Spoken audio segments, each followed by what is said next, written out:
পশ্চিমবঙ্গটা কোনো কালীঘাটের পৈতৃক সম্পত্তি না, পশ্চিমবঙ্গটা কারুর বাবার জমিদারি না। ব্যানার্জিকে পদত্যাগ করতে হবে, এই সরকারকে মাথা নিচু করতে হবে। একটি মেয়ের খুন হয়েছে, ধর্ষণ হয়েছে, আমরা তো তৃণমূল সুপ্রিমো মমতা ব্যানার্জির পদত্যাগ চাইছি না, পুলিশ মন্ত্রী মমতা ব্যানার্জির পদত্যাগ চাইছি, স্বাস্থ্যমন্ত্রী মমতা ব্যানার্জির পদত্যাগ চাইছি, মুখ্যমন্ত্রী মমতা ব্যানার্জির পদত্যাগ চাইছি।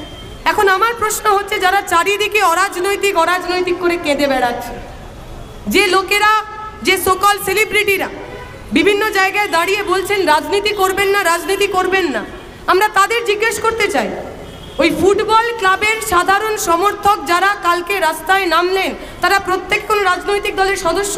আপনি শিওর তো? এই এত বছরের পুরনো ডার্বিতে যে মানুষগুলো স্টেডিয়াম ভরান, 60,000 মানুষ যারা টিকিট কেটেছিলেন, প্রত্যেকে রাজনৈতিক প্রণোদিতভাবে এসেছিলেন, আপনি একদম কনফার্ম তো, শিওর তো? সাধারণ মানুষ রাস্তায় নামলেই তার গায়ে রাজনীতি এইটা লেপে দেওয়ার চেষ্টা কেন? আর কারা অরাজনৈতিক হওয়ার কথা বলছেন? যে সেলিব্রিটিরা অরাজনৈতিক হওয়ার কথা বলছেন তারাই তো 21শে জুলাইয়ের মঞ্চ ভরিয়ে থাকেন। যে সেলিব্রিটিরা অরাজনৈতিক হওয়ার জন্য বলছেন রাজনীতি করবেন না, তারাই তো নির্দিষ্ট রাজনৈতিক দলের টিকিটে নির্বাচিত হয়ে ওই এমএলএ এমপি হয়ে বসে আছে। কারা বলছেন রাজনীতি করবেন না? যারা রাজনীতি করছেন তারা। আমরা তো বলছি আমরা রাজনীতি করছি না। একটি মেয়ের খুন হয়েছে, ধর্ষণ হয়েছে, যে মুখ্যমন্ত্রী, স্বাস্থ্যমন্ত্রী, পুলিশ মন্ত্রী আমার ট্যাক্সের টাকায় বেতন পান, যাকে সাধারণ মানুষ ভোট দিয়ে নির্বাচিত করেছেন, তার কাছে আমরা প্রশ্ন করব না তো কার কাছে করব? অ্যাকাউন্টেবিলিটি থাকবে না।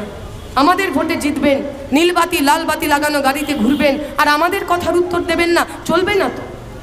যে মানুষ গত রাত্রি ওই 14 তারিখ থেকে রাস্তায় নামছেন, অমন অনেক মানুষ রয়েছেন যে মানুষ হয়তো প্রথমবার মিছিলে হাঁটলেন। আমি ছিলাম কলেজ স্কোয়ারে যখন মিছিল হচ্ছিল, বয়স্ক মানুষ বাড়ির লোকজনের সঙ্গে রাস্তায় এসেছেন, ছোট্ট বাচ্চা মা বাবার হাত ধরে রাত্রি 11টার সময় 12টার সময় রাস্তায় নেমেছেন। কিসের জন্য? রাজনীতি করার জন্য।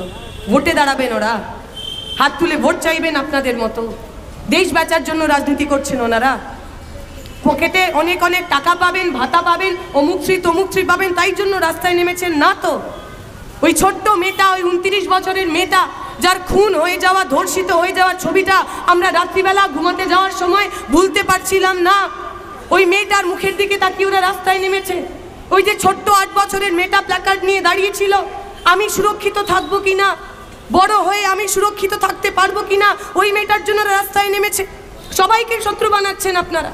ফুটবল ক্লাবের সমর্থকরা শত্রু, সাধারণ ডাক্তারবাবুরা শত্রু, আইনজীবীরা শত্রু, ছাত্রছাত্রীরা তো প্রথম দিন থেকেই আপনার শত্রুর তালিকায় ছিলেন।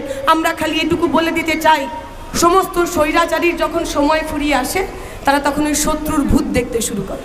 যেদিকে তাকায়, যেদিকে মানুষ প্রশ্ন করে, তাদেরকেই সেই শত্রু বানিয়ে দেয়। আর এটুকু আমরা ইতিহাস থেকে শিখেছি, যখন শাসক চারদিকে শত্রু দেখতে শুরু করে, তখন শাসকও বুঝতে পারে তার দিন শেষ হয়ে এসছে। এই সরকারেরও দিন শেষ হয়ে এসছে। মমতা ব্যানার্জিকে পদত্যাগ করতে হবে, এই সরকারকে মাথা নিচু করতে হবে। কারণ পশ্চিমবঙ্গটা কারুর বাবার জমিদারি না, পশ্চিমবঙ্গটা কোনো কালীঘাটের পৈতৃক সম্পত্তি না, পশ্চিমবঙ্গটা আমার, আপনার, আমাদের সব্বার। আমার কথা শেষ করব শুধু এইটুকু বলে, এই আন্দোলন গণ আন্দোলনের রূপ নিয়েছে। যে যেমনভাবে পাচ্ছেন আমাদের সঙ্গে আসুন। আমি যখন আসছিলাম আপনাদের এই অনুষ্ঠানে যোগ দেওয়ার সময় আমি দেখছিলাম রবীন্দ্র ভারতীর সাধারণ ছাত্রছাত্রীরা রাস্তায় নেমেছেন। তারা একটা স্লোগান দিচ্ছেন এবং এই একই স্লোগান তারা প্ল্যাকার্ডে লিখে রেখেছেন।